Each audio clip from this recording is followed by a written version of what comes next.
Hello, hello, hello again. Again, as always, it's good to be with you. My name is Keith, and I am the creator of the Lotus Path. It is a self-guided course, a pathway to heal from childhood trauma and adverse childhood experiences. And I'm excited to be with you today, as always, because, as I always say, if you can hear my voice and you can see my face, it means that you made it. Give yourself a pat on the back, give yourself a big hug today, because you have made it. You made it out of that which could have potentially destroyed you. You made it out of that which could have potentially destroyed your family, destroyed your future. You made it, you made it, you made it, and you ought to be applauded for that effort. There are many people suffering right now from the after effects, the aftermath of childhood trauma, and the aftermath of adverse childhood experiences. And yet here you are, not only surviving, but here you are thriving. I too am a survivor of childhood trauma, of adverse childhood experiences, and so I know the course. I know the pitfalls. I know the challenges. I know the setbacks.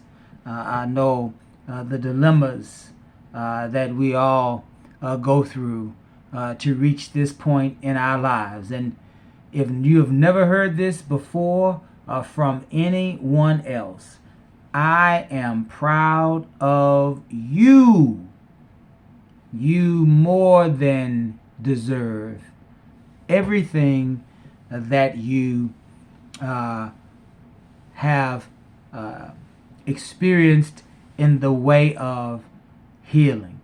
I wanted to just share with you today where the idea of the Lotus Path came from.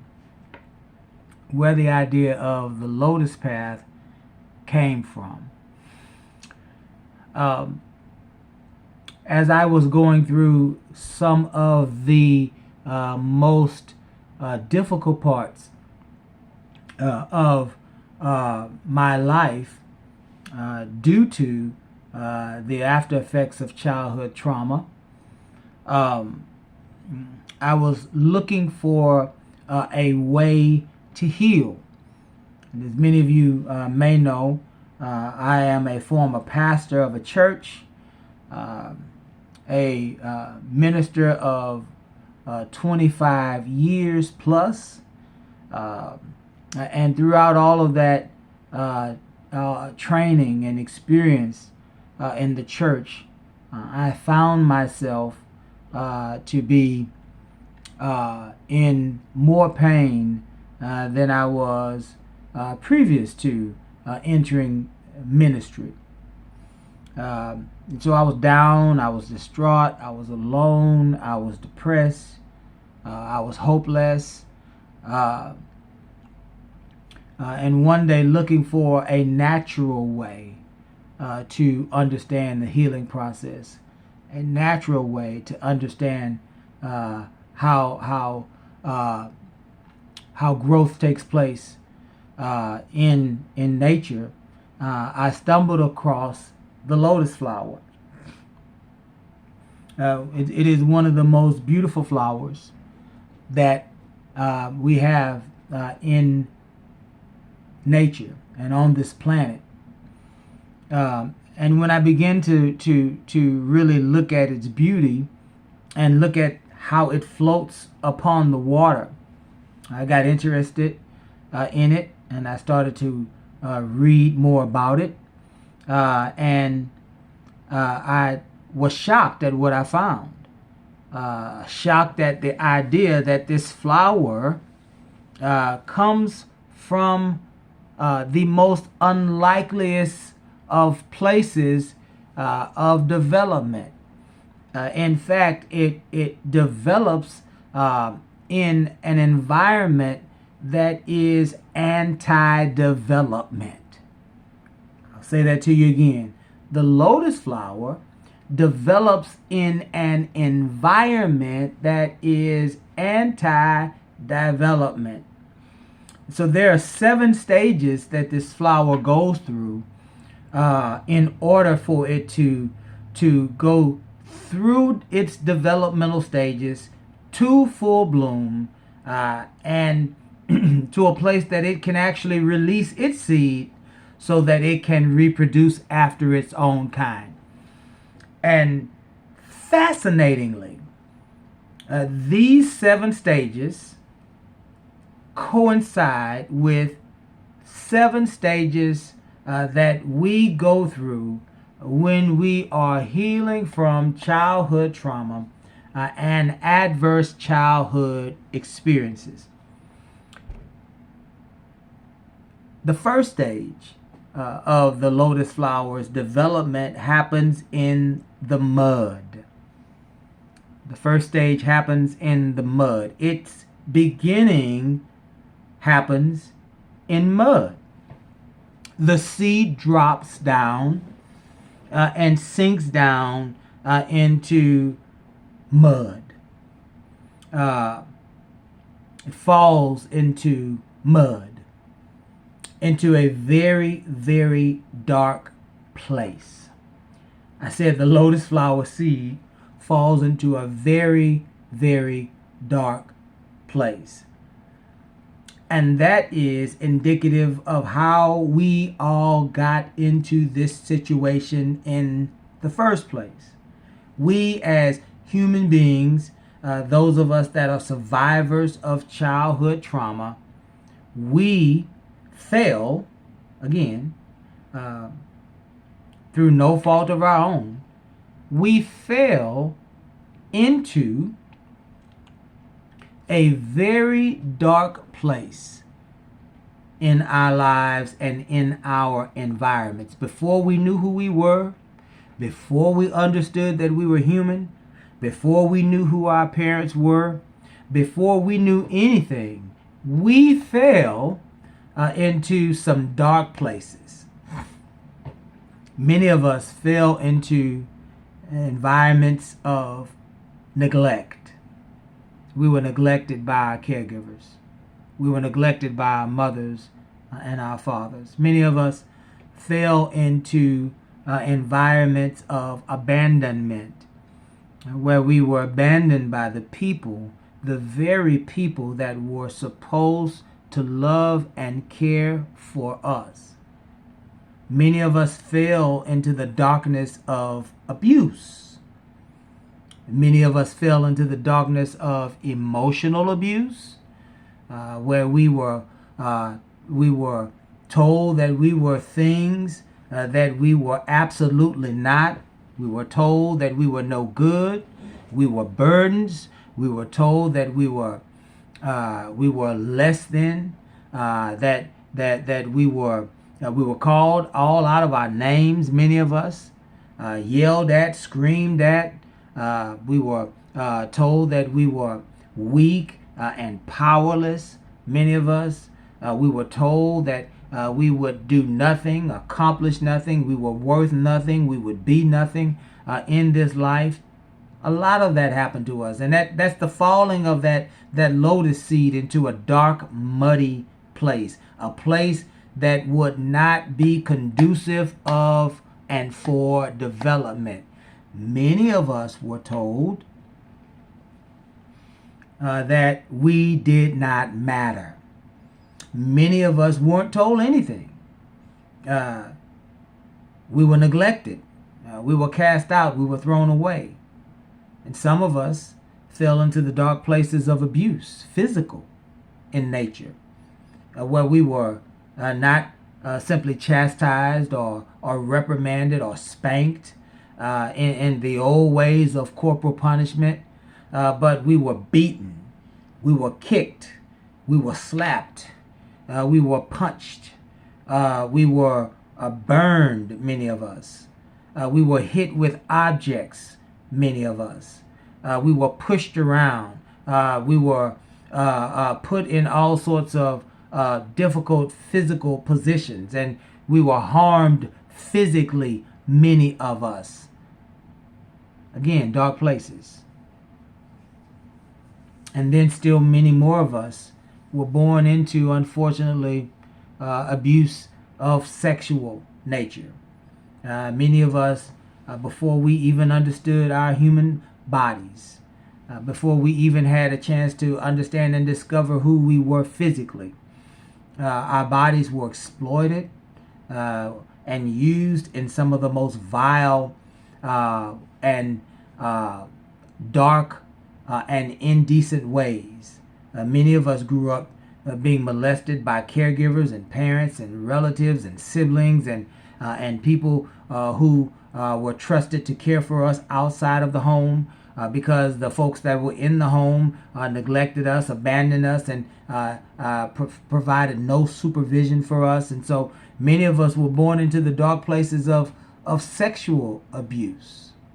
It doesn't matter the place. The point is that lotus seed falls. Did you get that? It falls into dark places. And ever since we can remember, and there it is, that's what we carry with us. Ever since we can remember, all we can remember is the darkness of our experiences. And so from that, this lotus flower does not die. Did you get it? It fell in a dark place, a place that we would bet all that we had to bet. It would not survive. It survived. It survived. And it survived and formed a root in that darkness. Isn't that something? The lotus flower somehow formed a root in that darkness. It forms this root through the mud and through the darkness, and watch this, it attaches itself to the mud. Now that's good, and that can be problematic. The problem with us, with that lotus seed attaching itself to darkness, is that it is attached to the darkness that is not conducive for its own survival. And the problem with us as it relates to childhood trauma is because we are trying to survive, we attach ourselves to the darkness from which we have been born. We attach ourselves to the darkness from which we have developed. And what that looks like for the lotus flower is that it's forming roots in that darkness. But what that looks like for us is that we are forming roots into those traumatic experiences, and we are ultimately forming trauma bonds. We are ultimately forming trauma bonds. Our roots get attached to the mothers that abused us and the fathers that abused us, and the teachers and the coaches and the daycare workers and the aunts and the uncles and the grandmothers and the grandfathers and so on and so forth, wherever these traumatic experiences have come from, and wherever they are in association with those that are in our lives, we because we are surviving, we attach ourselves to those roots in that mud and in that darkness. And many of us live 5, 10, 20, 30, 50 years with these trauma bonds, with these attachments, with these roots that have been attached to the darkest places of our lives. And we carry that pain around with us. We carry those experiences around with us. And we still interact with some of the people that have caused us the most pain. Our roots are forming because we've had to survive, but we are still in that darkness. We are still associated with the mothers that beat us. We're still associated with the fathers that left us. We're still associated with the aunts and uncles that molested us. We are still associated. But from that, the lotus flower begins to stretch. From that, the lotus flower begins to grow. It stretches and it breaks through finally out of the mud. It breaks through finally out of the darkness, slowly,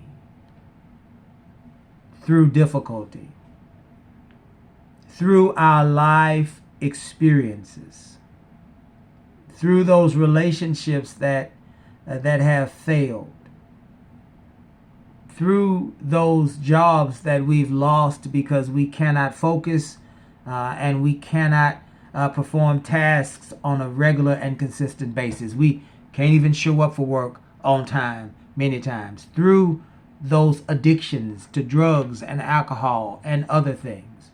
Through those dysfunctional relationships with our parents, our caregivers, our siblings.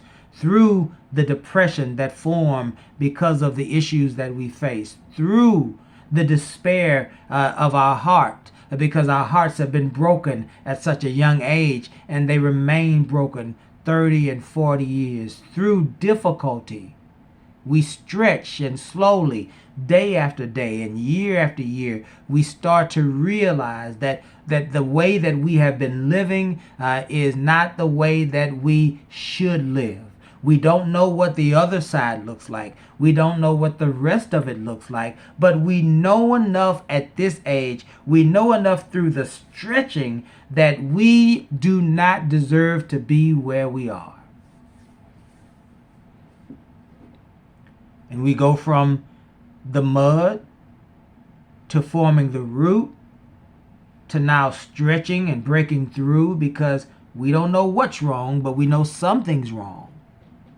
We become aware of our unhappiness. We become aware of our experiences.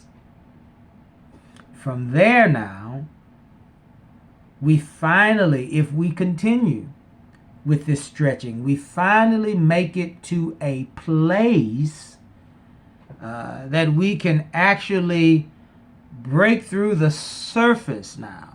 We actually, if we continue on this journey of discovery, because we're not yet at a place that we're healing, we're just learning that we need to be healed, and through that we finally break the surface. The lotus flower finally breaks the surface. It goes through the mud. It goes through the murky and unclear waters that it is in, and it finally breaks through to the surface for the first time. And we finally see that there is another life out there for us. There is something better out there for us. We don't know what it is yet, but we've gotten a taste of it. We've gotten a glimpse of how others live. And now we're seeing that the way that others were raised, the way that others were reared, the love that others, mothers and fathers and caregivers have had for them, that's the way that it perhaps should have been for us.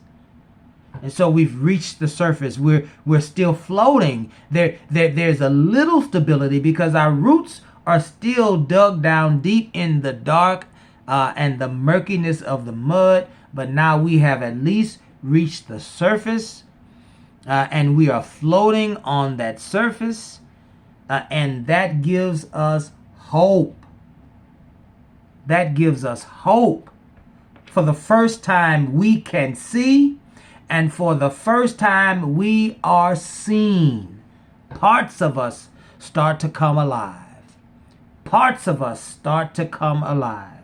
Not all of us, but parts of us, the parts of us that want a better life, the parts of us that deserve better relationships, the parts of us that want a healthier existence and a healthier experience. That's now on the surface, and we can see the light. Not yet healed, but can see the light. And because we can see the light, it is that light that we can see. Here's what's critical. It is that light that we can see that allows for the first bud of the lotus to be revealed. The light that shines upon the lotus, not the sun, just the light of nature, the light of not being in darkness. There's a difference. Not the sunlight, but the light of day, the opposite of the darkness that we were born and raised into, the light of others' lives.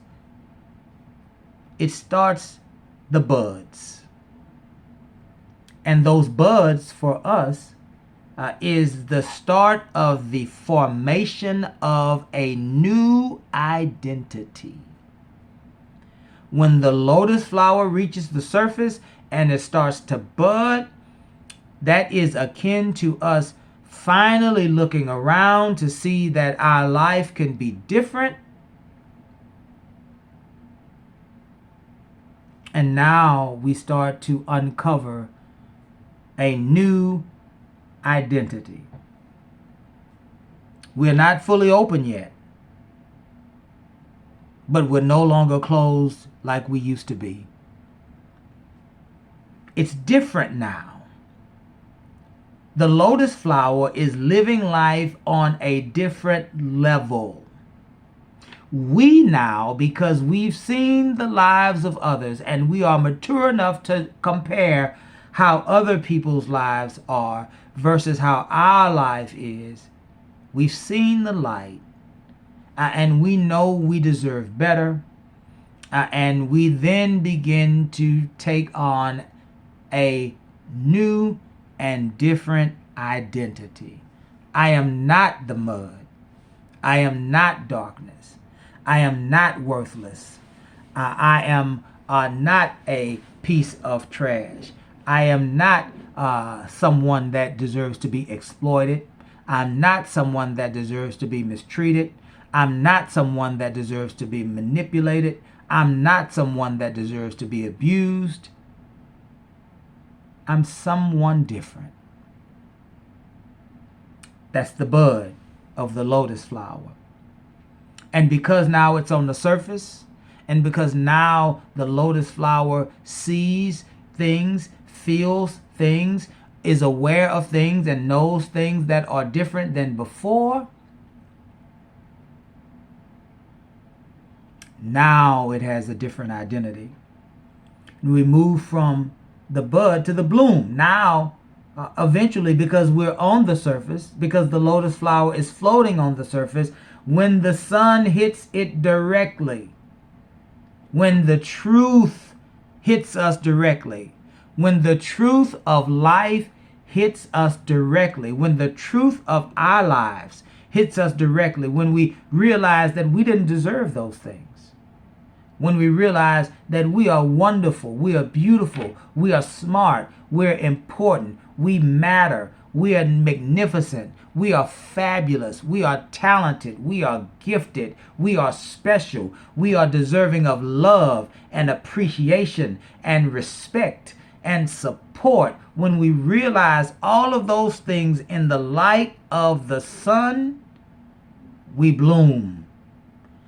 We open ourselves up for the world to see. When the sun rays and the sunlight hits the lotus flower, it opens up for the entire world to see. And boy, what a beautiful flower it is. It came from the mud. It is now at the surface. It is in full bloom.